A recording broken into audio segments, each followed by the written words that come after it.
और जैसा कि हमने यहाँ पर सोल लैंड की प्रीवियस एपिसोड में देखा था कि यहाँ पर ताक्षी ने अपने डिवाइन लेवल के गोल्डन थ्रेड्स का इस्तेमाल करते हुए उन तीनों एंट एम्प्रेस को जगा लिया होता ही, और अब यहाँ पर वे एंट एम्प्रेस ताक्षी के सामने कमजोर पड़ने लगते हैं। और हम देखते हैं कि यहाँ पर ताक्षी के आसपास से होते हुए एक काफी इंटेंस ऑरा ताक्षी के बॉडी के अंदर जाने लगती है। और ताक्षी यहाँ पर रियलाइज करता है कि जब से यहाँ पर उसकी इस सोल बोन उसके डिवाइन लेवल को अचीव करने में कामयाब हुई है, तो तब से यहाँ पर उसके गोल्डन थ्रेड्स के अंदर भी काफी ज्यादा इम्प्रूवमेंट आई है। और अब यहाँ पर ताक्षी के गोल्डन थ्रेड्स उसके पहले के कंपैरिजन में काफी ज्यादा ग्रेट हो गए हैं। और अब इसके बाद यहाँ पर ताक्षी के गोल्डन थ्रेड्स की एबिलिटीज कुछ ऐसी होती है, वह यहाँ पर अब अपने गोल्डन थ्रेड्स का इस्तेमाल करते हुए एक गॉड लेवल के एम्फेसिस को अचीव कर सकता है, और साथ ही यहाँ पर एक गॉड लेवल की डेडली पॉइजन करोजन की टेक्निक, जो कि अब यहाँ पर ताक्षी के इन गोल्डन सकर थ्रेड्स की एबिलिटीज में एक और चार चांद लगा रहा होता है। हालांकि यहाँ पर ताक्षी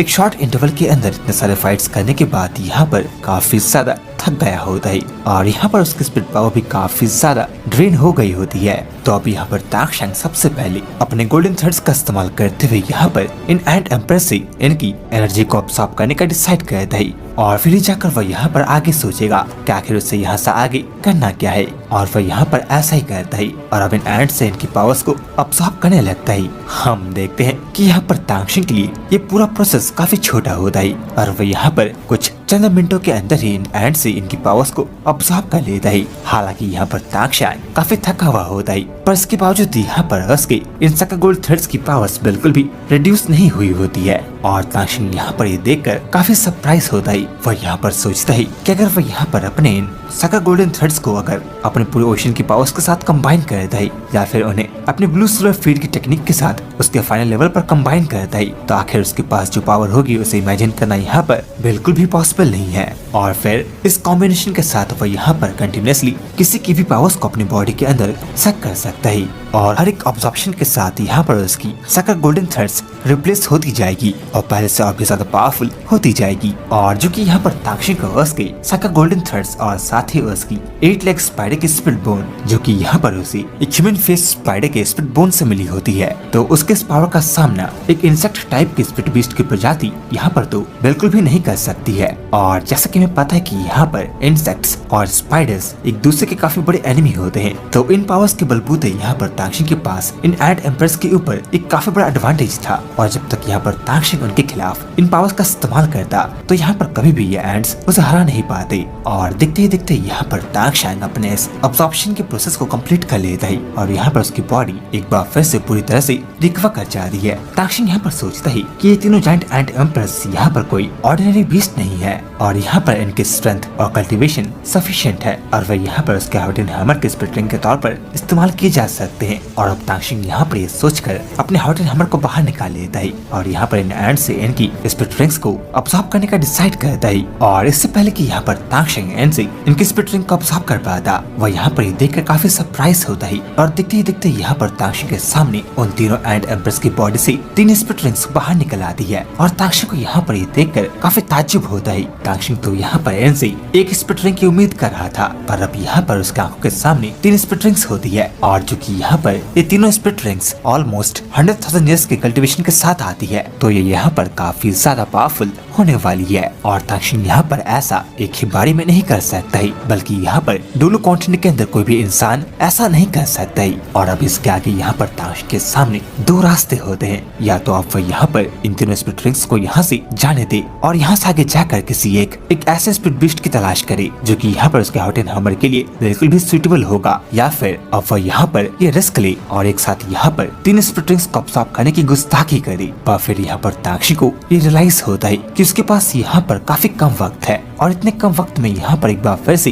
एक ऐसे स्पिरिट मॉन्स्टर को तलाश कर पाना जिसकी कल्टीवेशन यहाँ पर ऑलमोस्ट 50,000 साल से ज्यादा की होगी, वह तो यहाँ पर काफी हद तक नामुमकिन नजर आ रहा है। और अब उसके सामने यहाँ पर जो 3 एंट एम्प्रेस की लाशें पड़ी है, वह यहाँ पर कल्टीवेशन वाइज उसके हाउटिन हैमर के लिए बेस्ट चॉइसेस हो सकती है। तो अब वह यहाँ से बिना कुछ सोचे समझे इन एंट से से इनकी स्पिरिट रिंग्स को अब्सॉर्ब करने का डिसाइड करता है और अपने हाउटिन हैमर को लिए वहीं पर बैठ जाता है। हम देखते हैं कि जैसे जैसे यहाँ पर उन ब्लैक स्पिरिट रिंग्स से होकर एक ब्लैक ऑरा तांक्षी के बॉडी के अंदर फ्लो करती है, तो वैसे वैसे यहाँ पर तांक्षी का हाउटिन हैमर और भी जोर से चमकने लगता है और अब यहाँ से तांगशान एक अलग ही रेल्म, एक अलग ही दुनिया के अंदर पहुँच जाता है और वह यहाँ पर काफी ज्यादा दर्द से होकर जूझ रहा होता है। पर फिर उसे यहाँ पर अपना एक पुराना किस्सा याद आता है, जब यहाँ पर एक बार उसकी ग्रैंड मास्टर ने उससे एक सवाल किया था कि आखिर तुम्हें यहाँ पर क्या लगता है कि आखिर गार्डियन स्पिरिट होती क्या है। तब उस वक्त वहाँ पर तांक्षी ने अपने ग्रैंड मास्टर से कहा था कि मास्टर, मुझे लगता है कि यहाँ पर हमारे गार्डियन स्पिरिट हमारी बॉडी का एक हिस्सा होता है और हमारी गार्डियन स्पिरिट हमारी ही एक और फॉर्म होती है या फिर हमारा कोई दूसरा रूप। और मुझे यहाँ पर हमेशा ऐसा ही लगता है और मैं यहाँ पर ऐसा ही महसूस करता हूँ कि मेरा यहाँ पर मेरे गार्डियन स्पिरिट के साथ एक खास तरह का नाता है कि हम दोनों यहाँ पर काफी ज्यादा क्लोज है। और फिर ग्रैंड मास्टर उस वक्त तांक्षी के जवाब से वहाँ पर काफी खुश होते हैं। हालांकि तांक्षांग उस वक्त काफी छोटा था, पर इसके बावजूद वहाँ पर उसके पास जो गार्डियन स्पिरिट को लेकर जो अंडरस्टैंडिंग थी वो वहाँ पर काफी ज्यादा सुपीरियर थी। और ग्रैंड मास्टर भी वहाँ पर तांक्षी के इस जवाब को सुनने के बाद उससे काफी इम्प्रेस होते हैं। ग्रैंड मास्टर फिर वहाँ पर तांक्षी से कहते हैं कि एक इंसान अपनी बॉडी को कंसंट्रेट करते हुए अपने गार्डियन स्पिरिट को कल्टीवेट करता है ताकि यहाँ उसकी बॉडी और उसकी गार्डियन स्पिरिट एक साथ ग्रो हो और दोनों की बॉन्डिंग यहाँ पर ऐसे और भी मजबूत हो। पर इसी बीच वहाँ पर तांक्षी के मन में एक सवाल आता है, जो कि यहाँ पर हमारी गार्डियन स्पिरिट हमारी बॉडी की ही ट्विन होती है, पर इसके बावजूद यहाँ पर हम सोच पाते हैं पर हमारी तरह यहाँ पर हमारी गार्डियन स्पिरिट नहीं सोच पाती,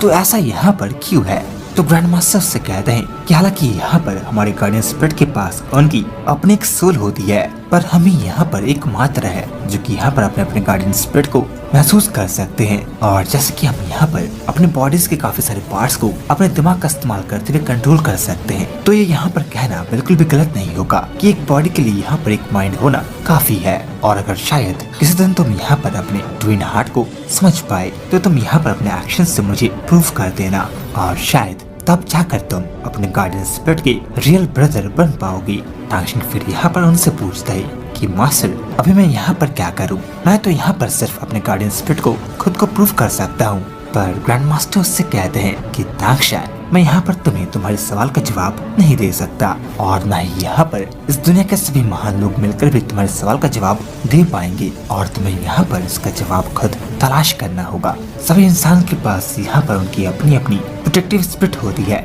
जो कि यहाँ पर बाकियों से बिल्कुल भी अलग होती है और यहाँ पर एक प्रोटेक्टिव स्पिरिट की उसकी अपनी एक यूनिक कैरेक्टर होती है और तुम्हें भी यहाँ पर खुद के ऊपर भरोसा रखकर इसकी तलाश करनी होगी, क्योंकि यहाँ एक स्पिरिट मास्टर बनने की जर्नी काफी लंबी है और अगर यहाँ पर इस सफर के अंत में वह टॉप तक पहुँच जाता है तो फिर यहाँ पर उसके पास एक और डर होता है कि कहीं वह यहाँ पर एक इससे भी बड़े पहाड़ की चढ़ाई करने में अपनी पावर्स को खो न दे। तो तांक्षी, तुम्हारे पास यहाँ पर तुम्हारे लिए तुम्हारा एम क्लियर होना चाहिए और तुम यहाँ पर किसी भी डर के कारण अपने इस एम को बीच में ही छोड़ मत देना। और अब यहाँ तांक्षी अपने ग्रैंड मास्टर की कही इन बातों को रियलाइज करता हुआ फिर से प्रेजेंट में आ जाता है और वहीं उसके माइंड के अंदर ये 3 स्पिरिट रिंग्स उससे विद्रोह कर रही होती है और उस पर हमला करके उसे मारने की कोशिश कर रही होती है। तांक्षी यहाँ पर अपने ज़ुआनटियान मूव का इस्तेमाल करते हुए इन स्पिरिट रिंग्स को अपने काबू में करने की कोशिश करता है, पर हम देखते हैं कि यहाँ पर वह स्पिरिट रिंग्स उसकी बॉडी के आर पार हो जाती है और यहाँ पर तांक्षी को काफी ज्यादा जख्मी कर जाती है। पर अभी यहाँ पर तांक्षी हार मानने के लिए राजी नहीं होता है, जो कि अभी यहाँ उन स्पिरिट रिंग्स को ऑब्जर्व करता हुआ काफी ज्यादा जख्मी हो चुका था। पर इसके बावजूद यहाँ पर तांक्षी हार मानने के लिए राजी नहीं होता और अब वह यहाँ पर एक बार फिर से उठ खड़ा होता है और यहाँ पर अपने सिगॉट के लाइट का इस्तेमाल करते हुए इन तीनों स्पिरिट रिंग्स को अपने काबू में करने की कोशिश करता है। पर इसके बावजूद यहाँ पर वे स्पिरिट रिंग्स उसके ऊपर अटैक करके उसे काफी ज्यादा जख्मी कर देते हैं और तांक्षी यहाँ पर अपने घुटनों पर आ जाता है। पर हम देखते हैं कि तांक्षी यहाँ पर अब भी नहीं रुकता और अब वह यहाँ पर अपने हाउटिन हैमर को बाहर निकाल लेता है और यहाँ पर अपने सुमेरु हैमर के टेक्निक को कॉल आउट करता है। पर इससे पहले कि वह यहाँ पर इस मूव को परफॉर्म कर पाता, हम देखते हैं कि यहाँ पर एक स्पिरिट रिंग उसकी बॉडी से जाकर टकराता है, जिससे कि यहाँ पर तांक्षी काफी जख्मी हो जाता है और यहाँ तक कि उसके हाथ से उसका सिगॉट का ट्राइडेंट छूट जाता है। और अब यहाँ पर तांक्षी इस दर्द के कारण यहाँ पर ऑलमोस्ट बेहोश होने ही वाला होता है कि तभी उसे यहाँ पर अपने पिता की सिखाई हुई वो बात याद आती है जो कि यहाँ पर तांघाओ ने तांगशिंग से उस वक्त कहा था जब वे उसे अपने सुमिरु हैमर के टेक्निक को परफॉर्म करके सिखा रहे थे। वे यहाँ पर कहते हैं कि यहाँ पर हवा का कोई आकार नहीं होता, पर यहाँ पर पत्तियों का अपना आकार होता है, और अगर यहाँ पर हवा ना हो तो पेड़ से गिरने वाली पत्तियाँ यहाँ पर उड़ नहीं सकती, और अगर यहाँ पर पत्तियाँ भी ना हो तो यहाँ पर एक तरह से विंड भी अपने सभी सपोर्ट सिस्टम्स को यहाँ पर खो देगा। और देखा जाए तो यहाँ एक तरह से ये विंड और ये पत्तियाँ एक दूसरे के ऊपर डिपेंडेंट है, और यहाँ पर बस एक ही पत्ती की जरूरत है कि वह यहाँ पूरे आसमान को इलेक्ट्रीफाई कर दे। हालांकि तांगशिंग को अब तक यहाँ पर इन बातों का कोई भी मतलब पता नहीं होता ही, पर अब की बार उसे यहाँ पर अपने पिता की इन बातों को मेमोराइज करते हुए यहाँ तो कुछ तो समझ में आ रहा होता ही। और अब वो यहाँ से एकदम से उठ खड़ा अपने हॉट एंड हैमर को निकाल अपनी कोल्ड विंड को चारों तरफ फैला देता है, और फिर यहाँ से सुमिरु हैमर का नाम जपते हुए उन आते हुए रिंग्स पर बरस पड़ता है, और बस सुमिरु हैमर के एक अटैक से यहाँ पर वे तीनों रिंग्स कंडेंस होने लगती है और तांगशिंग के बॉडी के अंदर एक होकर समाने लगती है। और अब तांगशिंग यहाँ पर उन तीनों स्पिरिट रिंग्स को एक प्योरेस्ट फॉर्म ऑफ पावर में ट्रांसफॉर्म करता हुआ उन्हें अपने हॉट एंड हैमर के ऊपर चढ़ाने लगता है, और ये तीनों स्पिरिट रिंग्स बिल्कुल भी विंड और पत्तियों की तरह बिहेव कर रही होती है। और अभी यहाँ पर तांगशिंग के अंदर उसके पिता की झलक दिखने लगती है, और आखिर यहाँ पर कैसे तांघाओ ने आज से 1 साल पहले इस सुमिरु हैमर के टेक्निक का इस्तेमाल करते हुए बहती हुई हवा और आसमान के ऊपर काबू पाया था। और अभी यहाँ पर इन सालों के बाद तांगशिंग भी यहाँ कुछ ऐसा ही कर रहा होता है, और यहाँ पर इस नजारे को देखकर ऐसा मालूम पड़ता है कि जब भी यहाँ पर हॉट एंड हैमर एक परफॉर्मेंस दे रहा हो और यहाँ पर एक्शन में हो तो पूरी दुनिया उसके आवाज से गूंज रही होती है। और अब बस देखते देखते यहाँ पर तांगशिंग उन तीनों स्पिरिट रिंग्स को अपने हॉट एंड हैमर के ऊपर समा लेता है, और यहाँ पर एक ही बारी में उन तीनों 90,000 ईयर ओल्ड के स्पिरिट रिंग्स को अब्सॉर्ब करने में कामयाब हो जाता है। और अब जो कि इस पूरे प्रोसेस में यहाँ पर तांगशिंग के बॉडी के अंदर की वह स्पिरिट जो कि यहाँ पर पूरी तरह से अनस्टेबलाइज हो चुकी थी, अब यहाँ पर तांगशिंग उस स्पिरिट को स्टेबलाइज करने की कोशिश करता है, पर इसी बीच वहाँ पर उसे एक ऑरे का एहसास होता है जो कि यहाँ पर अब तक छुप कर उसे देख रही होती है। और तांगशिंग अब ये समझ जाता है कि आखिर ये ऑरा यहाँ पर किसकी है, और अब वह यहाँ पर उससे कहता है कि बहुत हुआ और अब तुम यहाँ पर बाहर आओ। और ठीक तांगशिंग कितना कहते ही वहाँ पर आसमान में एक काफी इंटेंस गोल्डन रोशनी चमक उठती है, और कोई तो यहाँ पर अपने 5th स्पिरिट टेक्निक का इस्तेमाल कर देता है, और फिर आसमान से होती हुई काफी बड़ी एंजल की सॉर्ड तांगशिंग की ओर बढ़ने लगती है। पर इससे पहले कि यहाँ पर वह सॉर्ड जाकर तांगशिंग की बॉडी को हिट कर पाती, हम देखते हैं कि वहाँ पर सीगोर का डिवाइन ट्राइडेंट आकर तांगशिंग की प्रोडक्शन करने लगता है, और जो कि अब यहाँ पर इतने में तांगशिंग का अब्जॉर्प्शन प्रोसेस यहाँ पर कंप्लीट हो चुका था, तो वह यहाँ से अपने सीगोर का ट्राइडेंट को लेकर भागने लगता है, और वह यहाँ पर ये खुद से कहता है कि ये तो यहाँ पर गॉड सॉर्ड है, और उसने ऑलरेडी यहाँ पर इस मूव को देख रखा है जब वह यहाँ द एम्पायर के पैलेस के अंदर एक बैटल के अंदर फंसा हुआ था। और उस दिन उसके 5th स्पिरिट टेक्निक उसके गॉड सॉर्ड के साथ उसके अपने ट्रेन के सपोर्ट के अंदर काफी ज्यादा स्ट्रॉन्ग थी, पर अब यहाँ कोई भी ट्रेन मौजूद नहीं है, पर अभी यहाँ पर ये मूव और भी ज्यादा स्ट्रॉन्ग महसूस हो रही है। और इससे पता लगता है कि यहाँ पर इस गॉड सॉर्ड की पावर काफी बढ़ चुकी है, यहाँ पर इतनी जितनी कि वह यहाँ कभी नहीं थी। पर इसी बीच वहाँ पर काफी सारे पोर्टल्स खुलते हैं, और उन सभी से निकलकर यहाँ पर एंजल सॉर्ड तांगशिंग के ऊपर बरसने लगते हैं, और तांगशिंग यहाँ पर अपने सीगोर के ट्राइडेंट का इस्तेमाल करते हुए अटैक से बचने की कोशिश करने लगता है। और अब वह यहाँ पर इस बात को सोचता है कि तो वह यहाँ सिर्फ कुछ ही साल क्या रेंजो से दूर रहा, पर अब वह यहाँ पर बिल्कुल भी क्या रेंजो की पावर्स को प्रिडिक्ट नहीं कर पा रहा है। पर तभी वहाँ क्या रेंजो आ जाती है, और अब वह यहाँ पर तांगशिंग से कहती है कि तांगशिंग हम यहाँ पर सालों बाद मिल रहे हैं, और मैं उम्मीद करती हूँ कि तुम यहाँ पर इसके लिए तैयार हो गई। और इसी के तांगशिंग और क्या रेंजो को देखते हैं, और वे दोनों यहाँ पर एक दूसरे के सामने स्टाडो फॉरेस्ट के अंदर मौजूद होते हैं। और अब यहाँ पर तांगशिंग इस बात पर अग्री करता है कि यहाँ पर वह क्या रेंजो से एक काफी लंबे अरसे बाद मिल रहा है। और अब यहाँ पर तांगशिंग क्या रेंजो को देखकर काफी सरप्राइज होता है, क्योंकि यहाँ पर क्या रेंजो काफी ज्यादा चेंज हो चुकी होती है। और अब यहाँ पर इसी बात पर तांगशिंग उसे कॉम्प्लीमेंट भी करता है, पर क्या रेंजो उससे कहती है कि तांगशिंग तुम भी यहाँ पर काफी बदल चुके हो, और तुम तो वैसे बिल्कुल भी नहीं लग रहे जैसा कभी हुआ करते थे। और यहाँ पर ये बात हम दोनों के ऊपर लागू होती है, और इस वक्त तुम यहाँ तीन स्पिरिट रिंग्स को एक साथ ऑब्जॉर्व कर रहे थे। और आखिर तुम्हारा प्लान यहाँ पर क्या था कि क्या तुम यहाँ पर पूरे वर्ल्ड को डोमिनेट करना चाहते हो? और जो डर मुझे यहाँ पर अपने गॉड लेवल मास्टर्स को लेकर है, वे भी यहाँ पर तुम्हारे जैसे एक्सपीरियंस नहीं होंगे जैसे कि तुम यहाँ पर फिलहाल हो। और तुम मुझे ऐसे ही अक्सर काफी चौंकाते हो। तांगशिंग फिर यहाँ पर उससे पूछता है कि आखिर तुम्हें यहाँ पर इस बात का पता कैसे लगा कि मैं यहाँ पर तुम्हें मिलूंगा? तो क्या वैंजी उससे कहती है कि तुम्हें क्या लगता है कि यहाँ पर तुम्हारी चीजें सभी से छुपी हुई है और तुम चाहो तो यहाँ पर अपने करतूतों को सीक्रेटली रख सकते हो, तो तुम यहाँ पर गलत हो। और शुरुआत से ही यहाँ पर हर चीज मेरे अटेंशन के अंदर थी और मैं तुम्हें यहाँ पर हरदम देख रही थी। और तांगशांग अब क्या के मुंह से इस बात को सुनकर काफी सरप्राइज होता है कि आखिर यहाँ पर कैसे क्या वैंजी उसके मूवमेंट्स तक को बिना उसके नॉलेज के जान सकती है। और शायद अब तांगशिंग के हिसाब से यहाँ पर दो पॉसिबिलिटीज हो सकती है कि पहली, यहाँ पर क्या वैंजी अपने स्पिट बोन टेक्निक्स का इस्तेमाल करते हुए उसका पता लगा रही होती है, या फिर जैसा कि उसे यहाँ पर पता है कि वुहान हॉल हजारों सालों से 6 स्पिट बोन्स अपने आगे के जनरेशंस को पास ऑन करती आ रही है। और जब क्या वैंजी ने खुद को प्रिंस जू किंग के रूप में डिस्गाइज करके रखा था, तो तब उसने वहाँ पर उसमें से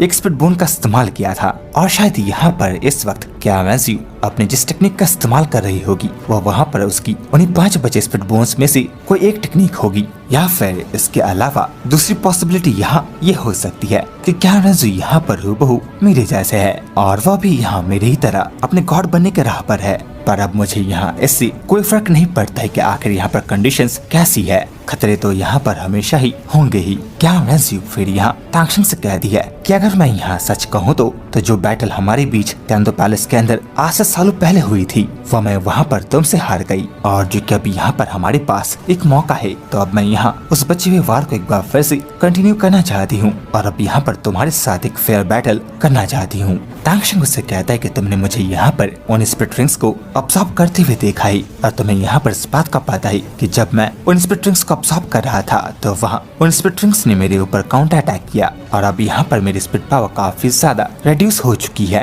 पर हम देखते हैं कि यहाँ पर क्या वैंजी अब तांगशिंग के साथ लड़ना चाहती है और वह यहाँ पर इसका मन बना कर आई थी। तो फिर वह यहाँ से तांगशिंग के पास जाती है और उससे कहती है कि तांगशिंग, मैं तुम्हें यहाँ पर एक फेयर तरीके से हराना चाहती हूँ, तो मैं यहाँ पर तुम्हारी इस कमजोरी का फायदा नहीं उठाऊंगी और अब मैं अपने नोबल एंजल स्वॉर्ड का इस्तेमाल करते हुए तुमसे फाइट करना चाहती हूँ, जो कि यहाँ पर मुझे मेरे फैमिली से विरासत के तौर पर मिली है। और तुम यहाँ मेरे खिलाफ अपने सीकर का ट्रायड का इस्तेमाल करो, जो कि अब यहाँ पर तुम्हारे हाथों में है। तो बताओ आखिर तुम यहाँ पर इस मुकाबले के बारे में क्या सोचते हो? तांगशिंग यहाँ पर सोचता है कि आखिर यहाँ पर क्या वैंजी अपने हथियार का इस्तेमाल करते हुए मुझसे मुकाबला करना क्यों चाहती है, क्योंकि इससे तो फायदा फिर मेरा ही होगा। हालांकि यहाँ पर क्या वैंजी के पास ऑलरेडी मेरे ऊपर एक अपर हैंड है, पर इसके बावजूद वह यहाँ मेरे खिलाफ एक इस तरह की शर्त क्यों रख रही है कि क्या उसे यहाँ पर सच में हमारी पुरानी फाइट को लेकर जस्टिस चाहिए या फिर उसका मतलब यहाँ पर कुछ और है। हम देखते हैं कि फिर यहाँ से क्या वैंजी तांगशिंग की ओर बढ़ती है और उसे कहती है